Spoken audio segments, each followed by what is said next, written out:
Greetings everybody and welcome to my YouTube channel. I'm your host Captain Ryan. Today's YouTube video comes from subscriber Captain Obvious. Captain Obvious is in the Tier 10 German battleship, the Kurfürst. And, obviously, the Kurfürst is a big battleship which is going to make him detectable all the time. As the battle gets underway here, it's the Warrior's Path battle, map mode, it's domination match, and the enemy team has secured the C cap point, Captain's team has secured the B cap point, and they've already lost a friendly ship to enemy action. This is going to give the enemy that points advantage early on, and pay attention to that points advantage as the battle continues. It's going to be important, as it usually almost always is. Here in World of Warships, the Kurfürst is that Tier 10 German battleship, and I think it's the biggest ship in the game. I feel like this ship may in fact be bigger than the Midway and the Montana. The Montana is a fairly long ship, but the Kurfürst is even longer. She gets 12 big guns. They come in two different sizes, which is something kind of cool to think about, giving you the opportunity to customize your playstyle. They either come in the 406mm gun, or they come in the 420mm gun. The ship itself is pretty maneuverable for its size, and of course it has that defensive hydro, which means it'll spot a lot of torpedoes coming in, as well as cheeky destroyers that get too close. Captain manages to secure his first kill in the game by finishing off a very damaged destroyer, but his team has lost 2 of their destroyers on top of the ship that they've already lost. And now they've lost another one. The enemy team is really pushing out their advantage. With that cap, this means they are way up on points compared to Captain's team. The Kurfürst also has some of the best secondaries in the game. The range of the secondary guns can reach out to 11 plus kilometers if you have your battleship spec'd for it, if you've got the secondary range increase module, and if you've got your captain's skills spec'd for things like basics of firing training, advanced firing training, and manual secondaries. If you have manual secondaries on your German battleships, and I highly recommend it, it's basically like taking an armed cruiser strapped to each side of your ship into battle. And that's really a good thing when you're dealing with enemy destroyers who get a little too cheeky. As a Fletcher player, one of the things I can honestly say, my least favorite thing is to be spotted within 10 kilometers of a Kurfürst or a De Grosser, just because I know they're going to stick their secondaries on me, and their secondaries are going to rain hellfire upon me. Captain manages to capture the A cap point, the enemy team briefly capturing the B cap point before being chased out. They do manage to kill another enemy ship, and this helps pull the points back just a little bit. Captain takes a big hit there from a couple of the battleships that are off in the back there, and he is on fire, and he's turning hard away to try and avoid taking any additional damage. Now, the Kurfürst has a very good health pool. Not as good as some of the other ships as far as the ability to repair that, though. I think the Yamato has a better repair party than the Germans and the Kurfürst.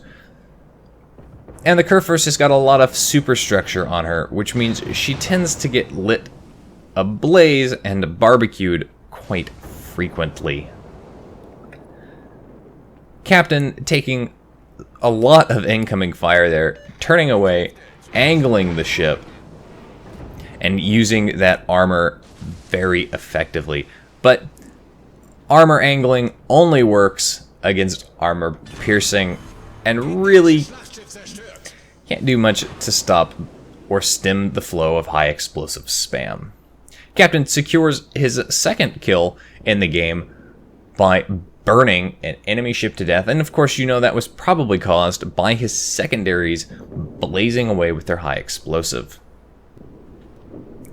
The Kurfürst also has that famous German turtleback armor scheme, which means this ship is incredibly hard to citadel. It is possible from distance with plunging fire, but it is incredibly difficult to citadel this ship.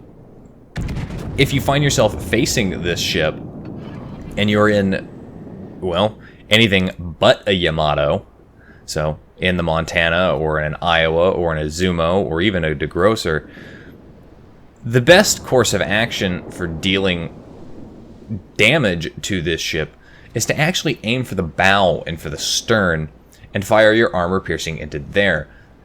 No, you're not going to get a citadel, but you are probably going to secure a lot of regular penetration damage, and that's going to give you pretty reasonable damage numbers, things like 10 and 12,000, and when dealing with one of these Leviathans, you really have to take the attrition approach to combat and wear them down over time. If you can, take the shark approach to things and get a bunch of you together and gang up on it and spam high explosive until you've burned them to the keel. A cyclone has started in the match, and this can be both a blessing and a curse for battleships. Of course, it's a blessing because now they can't be seen from half the map away, but it's also a curse because if there are enemy destroyers in the game, and there are enemy destroyers in the game, it means that they can get up nice and close to you before they're going to spot you. But if there's something stealthy like the Fletcher can get up into that 8-kilometer bubble, spot you, fire off torpedoes, and drop off detection range. And if you're in a battleship, that should scare you, because you just don't know where he was, where he spotted you, and where the torpedoes are coming in.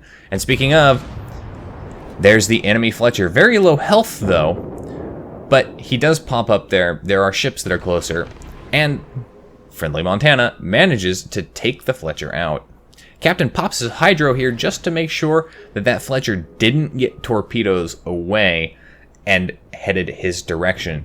Because, of course, if I was the Fletcher player, I probably would. There's some nice, big, juicy battleships. Two, one right behind each other, over in this direction.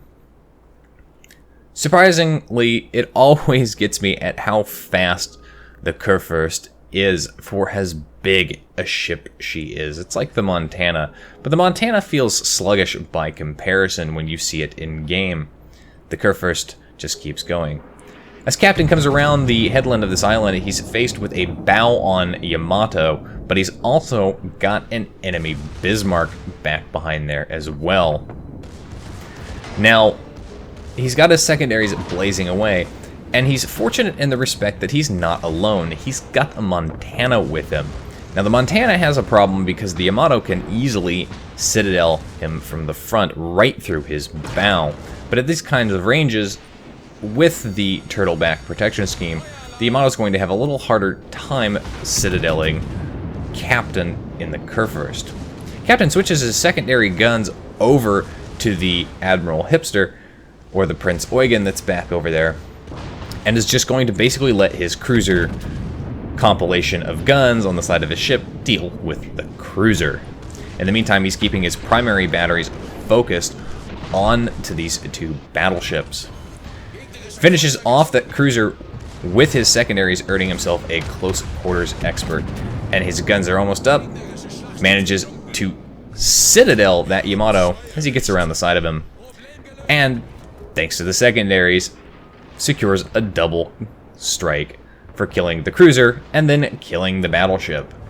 It's always fun to get double strikes in battleships, especially big targets like this with slower firing guns, because people just don't expect to see it happen.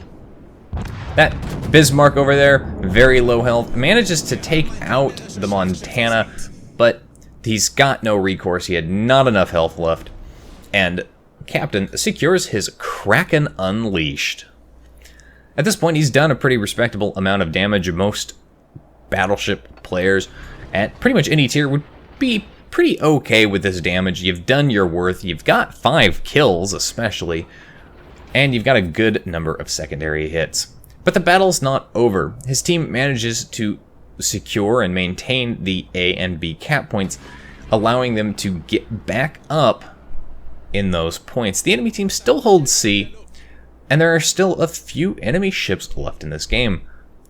Well, there are now 2 enemy ships left in this game, and the friendly Shimakaze, last destroyer left alive in the game, is harassing at least one of them.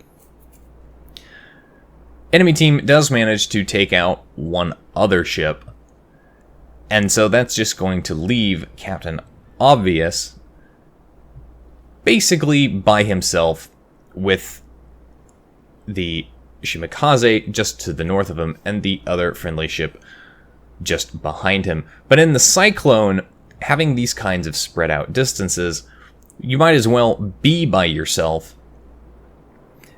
due to the fact that just a few kilometers, you might spot an enemy target and they can start firing at you. But the guy behind you, your supporting fire, hasn't yet gotten close enough to see them.